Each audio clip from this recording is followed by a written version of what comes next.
మీ నుంచి కొంత సమాచారం కావాలి. మీరు ఇప్పుడు ఏ లక్ష్యం చేయాలి చదువుకోవడానికి అంటే మీరు ఒక లీడర్ కాదు సార్, ఒక పార్టీ లీడర్.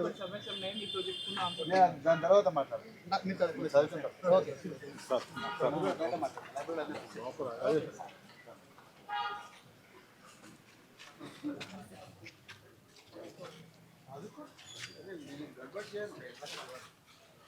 లైబ్రరీలో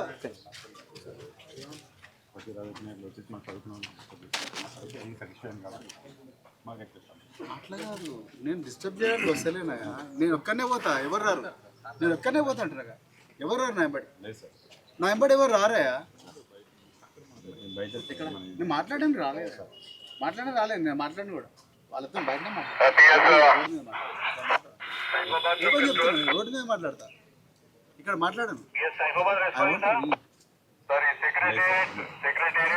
లైబ్రరీలో చదువుకుంటా నేను ఒక్కనే.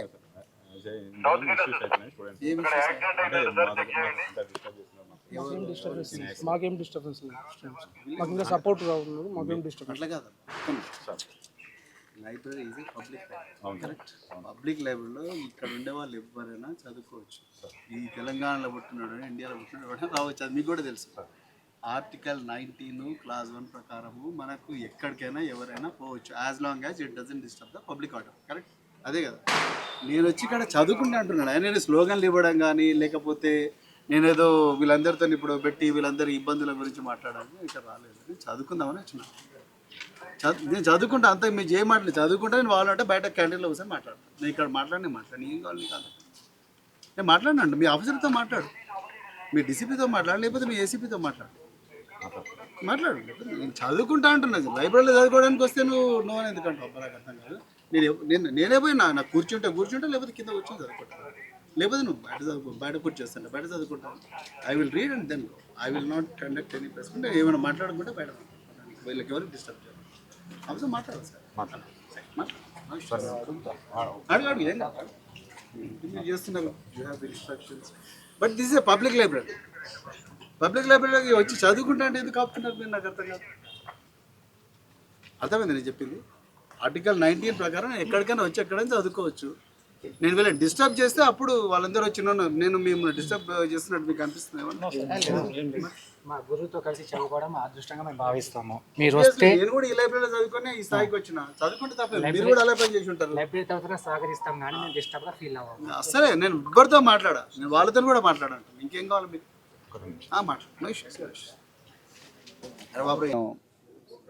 వనస్థలిపురం ఏరియా హాస్పిటల్కి పోవడం జరిగింది. ఆయన ఆరోగ్యం రోజు రోజుకు క్షీణిస్తున్నది. నిజానికి ఆయన డిమాండ్లో చాలా న్యాయం ఉన్నది. తెలంగాణలో ప్రస్తుత కాంగ్రెస్ ప్రభుత్వం 2 లక్షల ఉద్యోగాలు ఇస్తాము మొదటి సంవత్సరంలోనే చెప్పిర్రు. కానీ ఇంతవరకు 5,089 ఉద్యోగాలు మాత్రమే ఇచ్చిండ్రు. కనీసం ఈ దసరా పండుగ లోపలైనా 50,000 ఉద్యోగాలు ఇవ్వమని మరి ఆయన డిమాండ్ చేస్తూ ఉన్నాడు.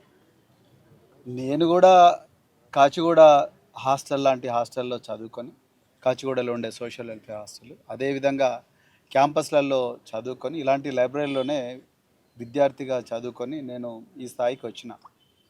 అయితే నాకు ఒక్కటే, ఈ పాలకులకు నేను ఈ లైబ్రరీకి వచ్చి ఏం చెప్పాలనుకున్నా అంటే, నాకు నిజంగా 1 గంట సేపు నేను పుస్తకం చదివినా, నాకు కావాలనుకున్న పుస్తకం దొరకలేదు. అది నేను తర్వాత మాట్లాడతాను. కానీ 1 గంట సేపు ఈ లైబ్రరీలో కూర్చొని ఏకాగ్రతతో ఒక పుస్తకాన్ని, లైఫ్ లాంగ్ లెర్నింగ్ అనే ఒక పుస్తకాన్ని నేను చదవడం జరిగింది. దానికి నిజంగా నాకు చాలా కష్టమైంది, చాలా అంటే చాలా కష్టమైంది. నాతో పాటు చాలామంది కూడా నిరుద్యోగ బిడ్డలు, వాళ్ళు రకరకాల ప్రాంతాల నుంచి బియ్యం బస్తాలు తీసుకొని వచ్చి అగ్గిపెట్టె లాంటి ఇళ్లలో ఉంటే ఇక్కడ చదువుకుంటున్నారు రెంట్కుండి. వాళ్ళు నాతో పాటు చదువుకున్నారు. నాకు 1 గంటకే ఆ పుస్తకాలు చదవడం అంత కష్టమైంది. ఒక్కసారి తెలంగాణ ముఖ్యమంత్రి రేవంత్ రెడ్డి గారు ఆలోచించాల్సింది ఏంటంటే, చాలామంది నాతో కూర్చున్న అభ్యర్థులు 3-4 సంవత్సరాల నుంచి ఇదే పుస్తకాలను మళ్ళీ చదువుతూ ఉన్నారు. పొద్దున లైబ్రరీయన్ గారు చెప్పారు నాకు, పొద్దున 5 గంటలకి విద్యార్థులు వస్తారు, 11 గంటల వరకు వాళ్ళకు చదువుకుంటారు. మళ్ళీ దాని తర్వాత రాత్రి 8 గంటల వరకు కూడా ఆ పిల్లలు చదువుతూనే ఉంటారు. ఇక్కడ అన్నపూర్ణ దగ్గర అన్నం దొరికితే తింటారు, లేకపోతే ఛాయ్తోని ఆకలి చంపుకుంటారు. ఒక గంట చదవడం ఎంత కష్టమైనప్పుడు రోజుకు 16 గంటలు 18 గంటలు చదువుతున్న ఈ లక్షలాది మంది తెలంగాణ నిరుద్యోగుల బాధను అర్థం చేసుకోవాలని నేను ఇలా లైబ్రరీకి వచ్చిన. రేవంత్ రెడ్డి గారు, మీకు ఏమాత్రం హృదయం ఉన్నా, మీది రాతిగుండె లాంటి హృదయం కాదని అనుకుంటే దయచేసి మీరు కూడా ఈ లైబ్రరీకి వచ్చి ఒక అర్ధ గంట చదవండి.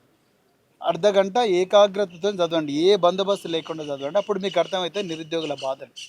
అక్కడనేమో ఒక ఆయన నేను చచ్చిపోయినా మంచిదే, నా నిరుద్యోగులకు 50,000 ఉద్యోగాలు రావాలని అంటున్నాడు. నోటిఫికేషన్లు ఇవ్వమంటున్నాడు. ఇప్పటివరకు నోటిఫికేషన్ లేవు. నేను ఇక్కడ చాలామంది నిరుద్యోగులతో మాట్లాడితే అసలు నోటిఫికేషన్లు లేని ఏం చదవాలంటున్నారు వాళ్ళు. ఎప్పుడు వస్తాయో ఎప్పుడు రావో తెలియని నోటిఫికేషన్ల గురించి ఏం చదవాలంటున్నారు. సో దీని మీద కూడా ప్రభుత్వం ఆలోచించాలి. ఇక్కడ పంతాలకు పోతే వర్కౌట్ కాదు. ఇక్కడ 35 లక్షల మంది పిల్లలు ఉన్నారు.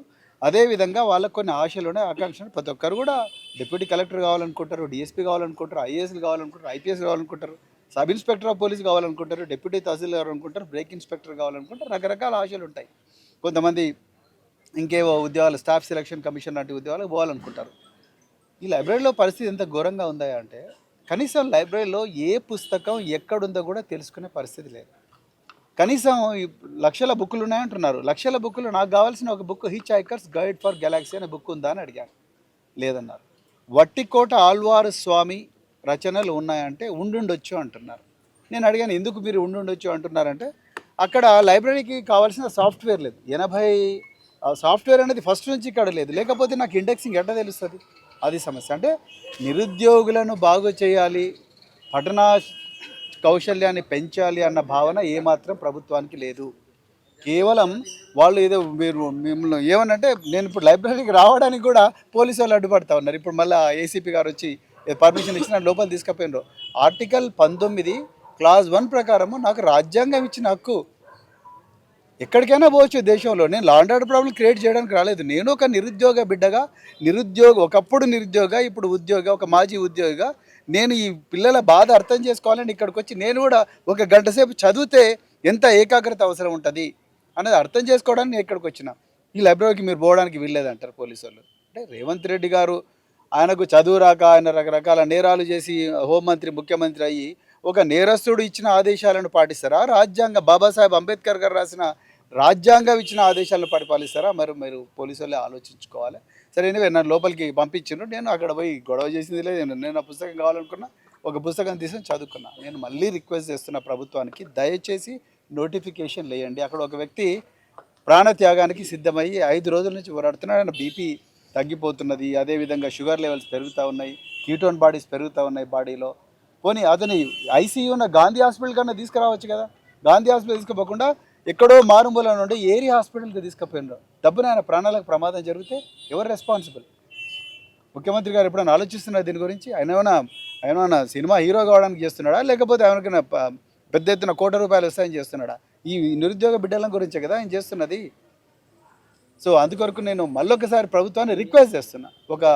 ఒకప్పటి నిరుద్యోగిగా, ఒక మాజీ ప్రభుత్వ ఉద్యోగిగా నేను రిక్వెస్ట్ చేస్తున్నా, దయచేసి మీరు నోటిఫికేషన్లు ఇవ్వండి, పంతాలకు పోకండి.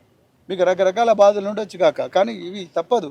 లేకపోతే లక్షలాది మంది పిల్లలు నాశనం అయిపోతారు. నేను లోపల మాట్లాడిన చాలామందికి 3 సంవత్సరాల నుంచి 4 సంవత్సరాల నుంచి ప్రిపేర్ అవుతూనే ఉన్నారు. ఆ రోజు గురుకులాల ఎగ్జామ్స్ అయితే మేము degree college lecturer, degree college principal first fill up చేసి, దాని తర్వాత జూనియర్ లెక్చరర్కి రండి అన్నాం, దాని తర్వాత పీజీటీకి రమ్మన్నాం, దాని తర్వాత టీజీటీకి రమ్మన్నాం. ఎగ్జాక్ట్గా ఆపోజిట్ డైరెక్షన్లో చేసిండ్రు. దానివల్ల 3,000 బ్యాక్లాగ్ పోస్టులు వచ్చినాయి. ఆ 3,000 బ్యాక్లాగ్ పోస్టుకు మళ్ళీ నోటిఫికేషన్ వేయచ్చు కదా. కనీసం ఒక 30,000 మంది ఎంగేజ్ అవుతారు, 30,000 మంది చదువుకుంటారు మంచిగా. అది ఇక్కడ జరగడం లేదు. ఎంతసేపు పంతం ఏమనంటే దీనికి రాజకీయం. ఇక్కడేం రాజకీయం ఉన్నది? నేను కండు వేసుకొని వచ్చినావా, లేకపోతే అయినా రాజకీయ పార్టీలు నిరుద్యోగాల గురించి మాట్లాడితే తప్పేంది? ఒక బీఆర్ఎస్ పార్టీ ప్రతినిధిగా మేము మాట్లాడితే తప్పే ఉన్నది. ఎందుకు మాట్లాడకూడదు? సో ఈ ప్రతిదాని ఇంకా రాజకీయం, దీనికి రాజకీయ కుట్ర ఉంది, రాజకీయాలు ఉన్నాయని చెప్పడం అనేది గౌరవ ముఖ్యమంత్రి గారికి పరిపాటి అయిపోయింది. దయచేసి అలాంటి అటెన్షన్ డైవర్షన్ టెక్నిక్స్ కూడా వాడొద్దని చెప్పేసి ముఖ్యమంత్రి గారిని రిక్వెస్ట్ చేస్తున్నా. అర్జెంటుగా ఈ నోటిఫికేషన్ లేండి. అక్కడ ఒక మనిషి ప్రాణం పోయే ప్రమాదం ఉన్నది. ఆయన ప్రాణాలు పోకూడదు, ఆయన ప్రాణాలకు ప్రమాదం కాకూడదు అంటే దయచేసి please release the notifications. At least for 50,000 posts you must release the notifications. They are not demanding for 2 lakh posts as you have rightly said. దానికి తర్వాత ఆయన తర్వాత సంవత్సరంలో ఏమైనా పర్వాలేదు, ఆ 50,000 పోస్టులను రిక్వెస్ట్ చేయమని రిలీజ్ చేయమని ఆయన అంటున్నారు. అందుకొరకు దాని గురించే ప్రభుత్వం ఆలోచించాలని చెప్తున్నా. అదేవిధంగా గ్రూప్ 1లో ఏవైతే అవకతవకలు జరిగిన గౌరవ హైకోర్టు ఇచ్చిందో దాని మీద కూడా జ్యుడిషియల్ కమిషన్ వేసి మరొకసారి ఎందుకు మాటికి తెలంగాణ పబ్లిక్ సర్వీస్ కమిషన్ అదే తప్పులు చేస్తుంది. 222 పేజీల జడ్జిమెంట్లో లాస్ట్ 15 పేజీలు చదివితే అసలు నిరుద్యోగులకు నిరాశ వచ్చేస్తుంది, జీవితం మీద విరక్తి వచ్చేస్తుంది. Last 15 repeatedly the honourable judge has been saying that the commission is making same mistakes again and then you have not learnt any lessons. What is that you are trying to tell to the 35 lakhs of unemployed people? Why are you playing with the lives of these people? కనీసం వీళ్ళు పోయి వాళ్ళ బాధలు చెప్పుకుందామంటే ఒక officer వినడు, ఒక secretary వినరు, లోపలికి రానివారు. అక్కడ 100 మంది పోలీసులు, లైబ్రరీ దగ్గర 100 మంది పోలీసులు, పబ్లిక్ సర్వీస్ కమిటీ దగ్గర 100 మంది పోలీసులు, మరి ఎక్కడ పోవాలి? Wear should they go? దీని మీద గవర్నమెంట్ ఆలోచించాలి. దయచేసి మళ్ళీ రిక్వెస్ట్ చేస్తున్నా గవర్నమెంట్ 50,000 పోస్టులకు ఫస్ట్ విడతగా నోటిఫికేషన్ ఇవ్వండి. అప్పుడే ఈ నిరుద్యోగులకు న్యాయం చేసినట్టు చెప్తూ మరొకసారి మరి లోపలికి పంపించిన కొట్లాడైనా మొత్తం మీద లోపల పంపించిన పోలీసులకు ధన్యవాదాలు. సో అదేవిధంగా మరి మమ్మల్ని లోపల పోయి కూర్చోబెట్టి నాతో పాటు చదువుకున్న నిరుద్యోగులందరికీ కూడా మరొకసారి ధన్యవాదాలు. మళ్ళీ వస్తాం. ఇక్కడేదో స్లోగన్లు ఇవ్వడానికో, ఇక్కడ చాలామంది పోలీసులు చెప్తున్నారు సార్ మీరందరూ వస్తే డిస్టర్బ్ అయిపోతుంది. బాబు నేను డిస్టర్బ్ చేయడానికి రాము. బీఆర్ఎస్ పార్టీకి ఆ కల్చర్ లేదు. మేము చదువుకోవాలని వచ్చాము. మేము అందరం కూడా చదువుకొని ఈ స్థాయికి వచ్చినాం. సో మళ్ళీ